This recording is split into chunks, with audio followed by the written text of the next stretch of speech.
नमस्कार दोस्तों। पटना में 3 लड़के पढ़ाई करने के लिए रहते थे। बिहार के एक बहुत ही छोटे गांव से बिलोंग करते थे। दिवाली का समय आता है और ये लोग अपने गांव जाते हैं और इस बार उनके साथ एक ऐसी विचित्र भूतिया घटना घट जाती है। उनकी पूरी पीढ़ियां इस कहानी को एक दूसरे में डिस्कस करेंगे। आइए जिया की जुबानी उसी घटना की कहानी फुल डिटेल में जानते हैं। सबसे पहले हमें उन तीनों का नाम जानना चाहिए। एक का नाम आकाश, अंकित और दीपक। ये लोग एक ही गांव के रहने वाले थे। बिहार के एकदम ही छोटे से गांव के रहने वाले लड़के थे और उस गांव में ऐसा था कि आज भी ज़्यादातर लोग खेत में ही काम करते हैं, बाहर शहर में नहीं निकलते हैं। और बचपन से जो लड़के रहते हैं उस गांव में वो थोड़ा बहुत खेलने कूदने में या कैसे ना कैसे बिगड़ जाते हैं, कुछ ना कुछ गंदी हरकतें कर लेते हैं। उसके गांव में आज भी वैसे लड़के होते हैं, वो तीनों गांव में। तो ये जब छोटे थे ना तीनों, तो इन लोगों के साथ भी कुछ ऐसा ही पंगा था। ये तीनों दोस्त थे, बेस्ट फ्रेंड थे, एक ही गांव के पड़ोसी थे और साथ में रह रह के घूम फिर के अपने गांव में कोई काम तो था नहीं, घर वाले खेती बाड़ी कर रहे हैं और ये लोग दिन भर घूमते थे। गवर्नमेंट स्कूल में जाना भी है तो कभी जाएंगे कभी नहीं जाएंगे। प्राइवेट स्कूल तक में इनका एडमिशन नहीं हुआ था। इनकी उम्र जब बहुत ही कम थी, अभी मुश्किल से ये 12-13 साल के ही रहे होंगे, तब से ये लोग सुट्टा उट्टा मारना, गुटखा उटका खाना सब सीख गए। इतने बचपन से ही कि मतलब उनके गांव में जो बड़े लड़के होते थे वो लोग गुटखा उटका यही सब फालतूगिरी सब चीज़ें खिलाना उनको सिखाने लगे। और ऐसा मैंने जेन्युइनली और सचमुच में अपने आँख से मैंने देखी हूँ। ये गांव में बहुत सारे लड़के ऐसे होते ज़्यादा उम्र के, वो छोटे बच्चों को खाना सिखा देते हैं। ये तंबाकू गुटखा ये सब क्यों सिखाते हैं मेरे को नहीं समझ में आज तक लॉजिक कि उनको वो मिल जाए, कंपनी मिलेगा, या पता नहीं क्यों उनका भविष्य खराब करते, मुझे नहीं पता। हॉबी होती है क्या? होती है हॉबी, मैंने खुद देखी अपनी आंखों से। लड़कों की। तो ऐसे में वो जो बड़े बड़े भैया लोग थे, इन तीनों को भी ये सब चीजें सिखा दी है। अब ये सब बातें कितने दिन घर पे छुपती है, 1 दिन 2 दिन 1 महीने, लेकिन कैसे ना कैसे घर वालों को कुछ ना कुछ करके पता तो चल ही जाता है। आसपास के लोग बता देंगे या कैसे ना कैसे जेब से कुछ ना कुछ तो मिल ही जाएगा। तो इनके घर वालों को, एक जन के अंकित के घर वालों को पता चलता है और जैसे उसको पता चलता है आकाश के घर वालों को और दीपक घर वालों को भी पता चल ही जाता है। और जैसे पता चलता है, सब कुछ पता चलता है कि ये तीनों साथ में ही कांटीगिरी कर रहे हैं और पूरी तरह से बिगड़ चुके हैं। अब फाइनली इनके घर वाले क्या डिसाइड करते हैं, इनको अपने गांव नहीं रख सकते। अगर अपने इस गांव में इनको हम रखें तो आगे चल के इनका फ्यूचर क्या होने वाला है और ये लोग क्या क्या करने वाले हैं नहीं पता। कुछ तो बिगड़ जाएंगे, बनेंगे तो नहीं, बिगड़ेंगे ही बिगड़ेंगे, ऐसा वाला था। तो इनके घर वाले डिसाइड करते हैं और सोचते हैं कि यार पैसे वैसे खेत उत में से कुछ कुछ बेच देंगे चीज़ें, या मन करे तो खेत भी क्यों ना बेचना पड़े, बेच के इनको पढ़ाना है। इनको हॉस्टल डाल देते हैं। हॉस्टल में जब तक डालेंगे नहीं, ये बदमाश बच्चे सुधरेंगे नहीं। इनके घर वाले फाइनली पैसे कैसे कैसे इकट्ठा करते हैं। बेचारे किसान थे, खेती करते थे, इतने पैसे थे नहीं, लेकिन अच्छा खासा खेत होने की वजह से खेत को गिरवी रख के थोड़ा सा हिस्से का और थोड़ा सा अनाज बेच के सब कुछ पैसा इकट्ठा करते हैं और पटना के एक अच्छी सी हॉस्टल में इन तीनों को डाल दिया जाता है। हॉस्टल में डाल तो दिए, लेकिन क्या जो नशापत्ती करने वाले लोग इतनी जल्दी सुधर जाते हैं? नहीं सुधरते ना। तो हॉस्टल में और भी लड़के लोग थे, उनके साथ रह के ये लोग उनको बिगाड़ने की कोशिश कर रहे हैं। सारी चीज़ें करते करते एक तो वहाँ पे रूल एंड रेगुलेशन भी बहुत ज़्यादा था कि ये लोग बाहर इतने बजे से शाम का टाइम हो गया, बाहर नहीं निकल सकते ये लोग हॉस्टल से। और उसके बाद भी ऐसे भी बिना मतलब ये लोग बाहर नहीं निकल सकते, दिन में भी ऐसे से बहुत पाबंदियाँ थी उनकी ज़िंदगी में। इनकी ज़िंदगी मानो काट रहे थे तीनों को बिल्कुल मज़ा नहीं आ रहा था वहाँ पे रहने में, लेकिन मजबूरी में घर वाले छोड़ के गए हैं। और टीचर्स इतना उनको रूड थे, इतना सुनाते थे, पीट भी देते थे अगर इधर उधर चलेंगे बच्चे तो ये लोग कैसे कैसे वहाँ पे रह रहे थे और भी बच्चों को अपने ऐसा बना लिए हैं और कैसे भी गार्ड अंकल लोगों से भेज भाज के पैसा ऐसा अपना मंगा रहे हैं और नशा पत्ती कर रहे हैं। हॉस्टल में भी कर रहे हैं अच्छा खासा। अभी काफ़ी साल इनको बीत जाते हैं उस हॉस्टल में पढ़ते पढ़ते। ये लोग क्लास 10th पास कर लिए, 11th में पहुंच गए। ये पिछले साल की बात है। घर वालों को लगता है अब तो सुधर ही गए होंगे, अब कुछ दिन पहले, ज़्यादा दिन पहले भी घर पे बुलाएंगे तो कोई टेंशन नहीं है। पहले बुलाते थे लेकिन कम दिनों के लिए, 5 दिन 4 दिन ऐसे बुलाते थे, 2 दिन के लिए, कि ज़्यादा यहाँ पे रहेंगे गांव में तो बिगड़ेंगे, नशापत्ती करेंगे। इसीलिए अभी पिछले साल दिवाली के टाइम में घर वाले क्या बोलते हैं कि बेटो देखो आ जाओ दिवाली में, कुछ दिन पहले से आओगे तो साफ़ सफाई करना भी रहता है और दिवाली अच्छे से एंजॉय करोगे। खाना पीना भी, तुम लोग बहुत साल से दिवाली की अच्छी चीज़ें नहीं खा पाए हो। तो देखो अब तो 11वीं में पहुंच गए हो, कॉलेज में पहुंच गए हो, अब तो छुट्टी मिल ही जाएगी। तो देखो छुट्टी उट्टी लेके आ जाओ दिवाली से कुछ दिन पहले। इनके कान खड़े हो जाते, एकदम खुश हो जाते हैं, सोचते हैं कि वाह, इतने साल बाद घर वाले हमको खुशी खुशी बुला रहे हैं, अब तो जाना बनता ही है। ये लोग छुट्टी लेते हैं अपने कॉलेज से, हॉस्टल जो भी जहाँ पे रहते थे वहाँ से, और ये लोग अपने गांव, उस छोटे से गांव में पहुँच जाते हैं। आज भी वो गांव वैसा ही है जैसा कि पहले हुआ करता था। वो ना बहुत ही छोटा सा गांव है, खुद अंकित ने ही बताया कि वो गांव कितना छोटा गांव है। वो गांव में पहुंचे, वहाँ पर ये लोग मस्त वापस से घूमना फिरना, बगीचे में जाना, इधर उधर बच्चों के साथ गिल्ली डंडा खेलना, सब कुछ वापस से चालू कर दिए। साफ सफाई भी थोड़ा बहुत कर रहे हैं, खा रहे हैं, पी रहे हैं, मस्त मस्त चीज़ें। लेकिन जो इनकी आदत थी वो आदत छूटी नहीं है, उल्टा उसके साथ साथ ये लोग पीना भी सीख गए हैं। पीना भी सीख गए हैं। गुटखा उटका और सुट्टा उट्टा तो मारते ही थे, तंबाकू खाते ही थे, अब पीना भी सीख गए हैं। इनको कंट्रोल नहीं हो रहा है कि गांव में हम कैसे कैसे कंट्रोल कर रहे हैं। ये सब तो छोटी मोटी खाने पीने की चीज़ें तो हम ऐसे ही मार लेते हैं कहीं पे चौराहे पे या बगीचे में छुप छाप के, लेकिन जो अपना वो मेन दारू वारू है उसके लिए तो हमको कोई लोकेशन चाहिए, कोई जगह चाहिए, किसी का घर चाहिए। और अपने घर में इतनी बड़ी फैमिली है, दादा दादी चाचा चाची वाला सबकी बड़ी बड़ी फैमिली है, वहाँ पर तो पॉसिबल नहीं है। तो क्या करें यार, बहुत दिन से ये लोग प्लानिंग कर रहे थे कि हम क्या करें, कैसे करें। सब कुछ करते करते करते फाइनली दिवाली वाला दिन आता है, और आज ये लोग ला के छुपा के रख लिए थे। इनको बिल्कुल भी कंट्रोल नहीं हो रहा था।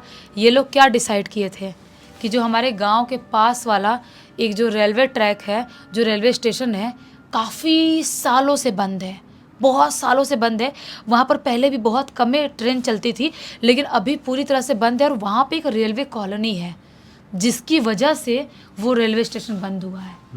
क्योंकि बहुत ये लोग बचपन सुनते आ रहे थे कि वो भूतिया है, भूतिया है, लोग मानते थे। वहाँ पर दिन में भी कोई नहीं जाता था, और इनको भी इनके घर वाले कभी जाने नहीं देते थे, इनकी हिम्मत कभी नहीं होती थी। लेकिन अब तो ये बड़े हो गए हैं, दिवाली का दिन है, सब कुछ ला के रखे हुए हैं, दिवाली मनाते हैं, मिठाइयाँ खाते हैं, बहुत सारे फटाके लेके फटाके फोड़े हैं। और अब फाइनली ये लोग एक दूसरे को मैसेज करते हैं रात के तकरीबन 12:30-1 बजे करीब। अब सब घर वाले लगभग सो गए हैं, मस्त सो गए घर वाले, थक गए थे, बहुत काम था दिवाली वाले में। एक दूसरे को मैसेज करे, घर के बाहर निकले, और घर के बाहर निकल के मिलते हैं, और मिल के ये लोग निकल जाते हैं धीरे धीरे पैदल ही उस रेलवे कॉलोनी तरफ जाने के लिए। आकाश बोलता भी है अंकित और दीपक से कि भाई देखो, हमने बचपन से सुने हैं कि वो रेलवे कॉलोनी बहुत भूतिया है, और हम वहाँ पर जा रहे हैं, कुछ गड़बड़ ना हो जाए। और दिवाली का टाइम है, दिवाली के टाइम में बहुत सारे कांड होते हैं, बहुत सारी जगहों पर बहुत सारे ब्लैक मैजिक करने वाले, तंत्र साधना करने वाले लोग भी बहुत जागरूक रहते हैं, और आत्माएं भी उस दिन बहुत जागरूक रहती हैं। तो अपन को नहीं जाना चाहिए, आकाश ऐसा बोलता है इन लोगों से। लेकिन ये लोग, इनको तो चाहिए था, कैसा भी इनको करना ही था। ये लोग बोलते हैं नहीं भाई आकाश, देख तुझे डर लग रहा है तो तू एक काम कर, घर लौट जा, हम लोग तो पियेंगे, हम लोग तो जाएंगे। अब आकाश का भी मन तो है ही पीने का, नशेड़ी लड़के हैं बेचारे, इतने साल से कर रहे हैं सब चीज़ें। वो बोलता है कि नहीं यार चलो, तुम लोग बोल रहे हो तो मैं चल रहा हूँ, लेकिन मुझे डर तो लग रहा है। ये लोग चलते चलते रेलवे स्टेशन के पास पहुँचते हैं। रेलवे स्टेशन एकदम बंजर, पुराना, अच्छे खासे पेड़ पौधे उग गए हैं, ट्रैक भी टूटे फूटे से हो गए हैं क्योंकि बहुत साल से बंद है। वहाँ से क्रॉस होते होते रेलवे कॉलोनी के अंदर जैसे ही एंटर करने वाले होते हैं, उससे पहले ही एक बूढ़ा सा आदमी उनको दिखाई देता है, जिसने धोती कुर्ता पहना हुआ था, पुराने टाइम का धोती, और गमछा लिया हुआ था लाल कलर में, प्रिंट वाला लाल प्रिंट का गमछा लिया हुआ था, और इतना बड़ा लाल लाल माला पहना हुआ था, कोई अलग सा माला पहना हुआ था। वो आदमी इनको देखते से ही बोलता है बूढ़ा सा, अरे बच्चों, कौन से गांव के हो और इधर क्या कर रहे हो? ये लोग बोलते हैं कुछ नहीं दादाजी, हम लोग ना ऐसे ही बस टहलने आए, खाना वाना खाने के बाद टहलने निकले थे। वो बूढ़ा सा आदमी बोलता है कि बेटा देखो, टहलने निकले हो, रेलवे ट्रैक के दूसरी तरफ जाओ, उधर खेत रोड सब है, उधर टहलो, यहाँ मत टहलो, यहाँ टहलोगे, यहाँ आओगे तो जिंदा नहीं बचोगे। ये लोग बोलते हैं आप ऐसी बात क्यों कर रहे हो दादाजी, आप ऐसे क्यों बोल रहे हो? दादाजी बोलते हैं मैं भी भुगत चुका हूँ, और मैं नहीं चाहता कि तुम्हारे जैसे कम उम्र के बच्चों के साथ कुछ बुरा हो, इसलिए मैं बोल रहा हूँ यहाँ से लौट जाओ। आखिरी बार चेतावनी दे रहा हूँ, यहाँ से लौट जाओ। अगर नहीं लौटे तो जिंदा नहीं बचोगे। ऐसा वो बूढ़ा आदमी बोलता है और अंधेरे में अलग ही दिशा में कहीं चले जाता है। इनको शॉकिंग ये लगता है कि बूढ़ा आदमी हमको तो नसीहत दे रहा है इतना, खुद क्यों घूम रहा है यहाँ पर। बोलता है अंकित के बुढ़ाऊ साला, खुद इधर घूम रहा है मस्त मवाला होके और हमको बोल रहा है कि हम अंदर ना जाए, हम ना करें। वे भी पीने पाने ही बैठा होगा, हम जाएंगे? क्यों नहीं जाएंगे। ये लोग घूमते घूमते रेलवे कॉलोनी के अंदर एंटर कर लिए हैं और एक घर था जिसपे 6 नंबर लिखा था, मतलब कि रूम नंबर 6। वो दरवाज़ा खुला हुआ था, आधा लगा था खुला हुआ था। उसको धक्का मारते हैं और अंदर घुस जाते हैं। अंदर घुसते हैं तो शॉकिंग ये था, फ्लैश लाइट जला के ही रखे हैं। कैंडल भी लेके आए थे कि उनको पता था कि यहाँ पे लाइट नहीं होगी, और सही में वहाँ पे लाइट नहीं थी। ये लोग वहाँ पे कैंडल लगाए हैं और ये लोग पूरा खिड़की उड़की सब बंद किए हैं और देख रहे हैं। शॉकिंग ये है कि वहाँ पर बेड वेड सब लगा हुआ है, शायद किसी ज़माने में यहाँ पर कोई तो रहता था, ऐसा वाला है। तो ये लोग वहाँ पर अपना कैंडल लगा के वही विंडो के पास ही विंडो बंद कर, दरवाज़ा बंद कर दिए और बेड के ऊपर ही अपना माहौल जमा लिए। ड्रिंक व्रिंक सब अपना निकाल लिए, अपना खाने वाने का चिप्स जो भी चखना है सब निकाल लिए और मस्त फटाफट एकदम स्पीड में पैक लगाना चालू कर दिया। उनको ऐसा था कि हमारा छूट ना जाए। तभी अचानक से जो कैंडल जलाए हुए थे वो candle loop loop loop loop loop loop होने लगती है, जैसा कि कोई यहाँ से आ रहा है, जा रहा है, आ रहा है, जा रहा है, ऐसा कैंडल हो रही है, ऐसे ऐसे कैंडल हो रही है। ये जो आकाश था बोलता है कि यार चारों तरफ से सब कुछ बंद है तो ये कैंडल अपने आप हिल क्यों रही है, हवा का कोई सोर्स भी नहीं है, क्या दिक्कत है भाई, कुछ समझ में नहीं आ रहा है। तो बोलता है अंकित कि कुछ नहीं यार, नीचे से हवा चल रही होगी विंडो के नीचे से, वहाँ से इसलिए हो रहा होगा ऐसा। बोलता है ये अपना आकाश की कैंडल इतनी बड़ी है, ऊपर उसका लॉ है, तो नीचे से अगर हवा चलेगी तो ऊपर कैसे हिलेगा वो, साइंस तो लगा, लॉजिक तो लगा भाई। अंकित बोलता है कुछ नहीं यार, तो पीने पाने में ध्यान देना, तुझे बहुत पंचायत है। तभी आकाश जो है सोचता है कि मुझे एक बार विंडो खोल के बाहर देखना चाहिए, और जैसे ही विंडो खोल के बाहर देखता है उसे एक औरत विंडो के बाहर ही ऐसे मुंह करके खड़ी हुई दिखाई देती है। ऐसा एक टक लगाए अंदर देख रही है, उसकी आंख पूरी यहाँ तक लटकी हुई है, मुंह से पूरा लाल पानी मांस निकल रहा है। उसने काले कलर की साड़ी पहनी हुई है और उसने पीले कलर का अलग सा ब्लाउज पहनी हुई, बहुत सारे सोने पहनी हुई है, और उसके हाथ से पकड़ी हुई एक छोटे से बच्चे को, और दोनों ऐसे देख के अलग से स्माइल कर रहे हैं। उनके मुंह से वैसे ही लाल पानी और मांस निकल रहा है। इतने जोर से देख के आकाश डरता है, चीख देता है, और जैसे चीख के इनकी तरफ देखता है अंकित और दीपक की तरफ, ये लोग बोलते क्या हो गया भाई, क्या हो गया, क्या हो गया, डरा क्यों रहा है, चीख क्यों रहा है। वो बोलते हैं बाहर, विंडो के बाहर देखो। और जैसे ही दोनों विंडो के बाहर देखते हैं, बाहर कुछ भी नहीं था। इतना भी नहीं पिया था आकाश ने और इन लोगों ने, एक एक पैक भी ढंग से नहीं हुआ था, एक एक घूंट हुआ था सिर्फ, इतना भी नहीं हुआ था कि इनको नशा चढ़ गया हो और ऐसे वहम हो रहा हो।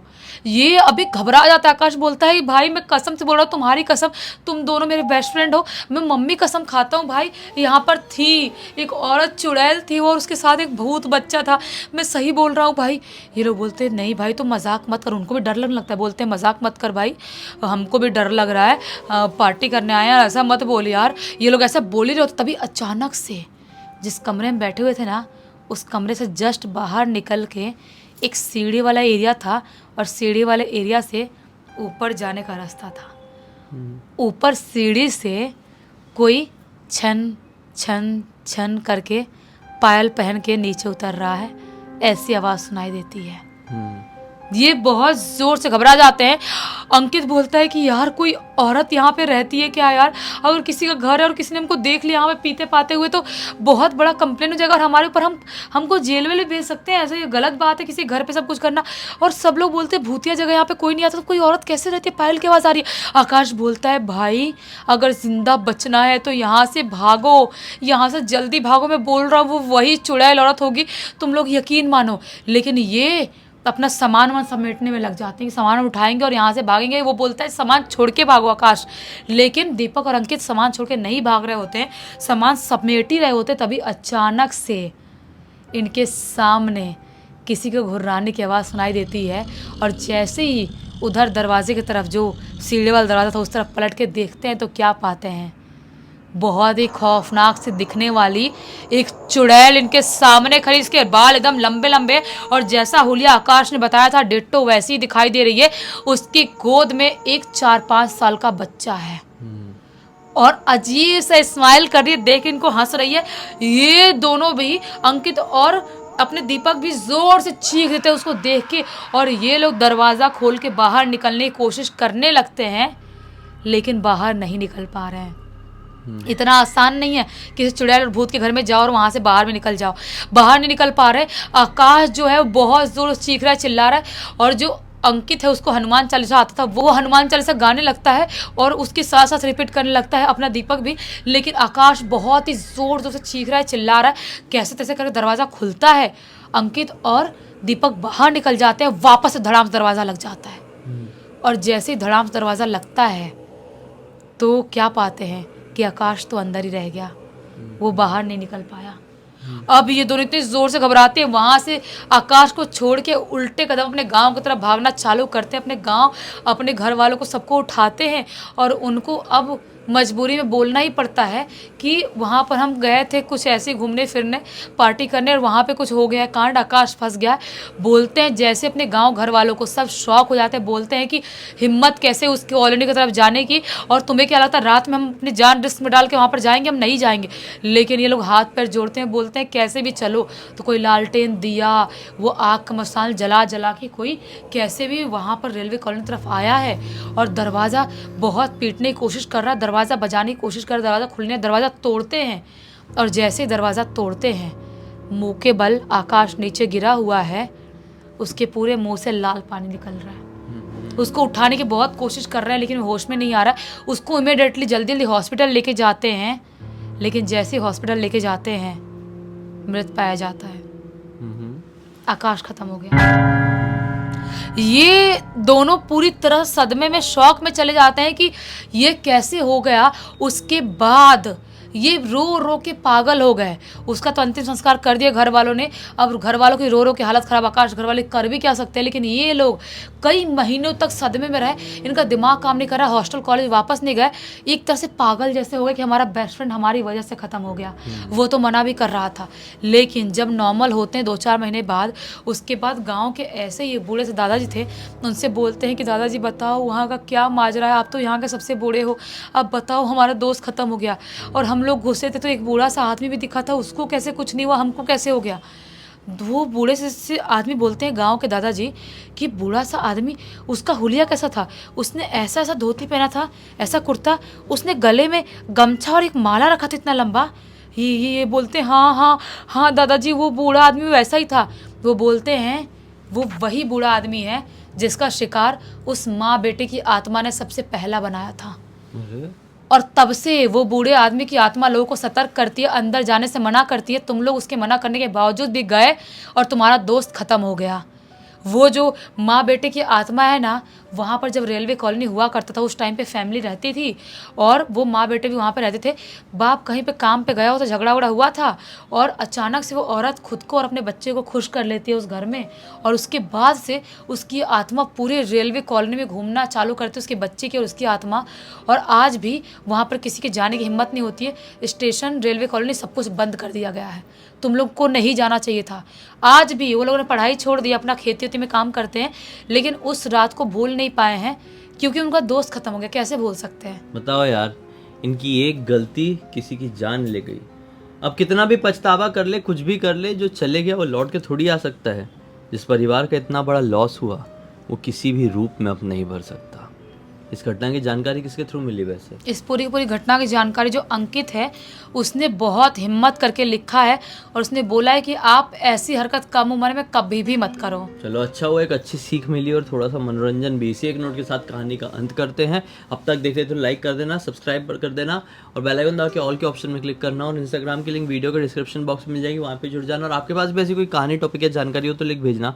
हो सकता है हमारा अगला वीडियो कल आपके हिसाब से ही बन रहा हो। तो चलिए कल फिर से मिलते हैं, तब तक के लिए बहुत बहुत धन्यवाद। आपका दिन शुभ।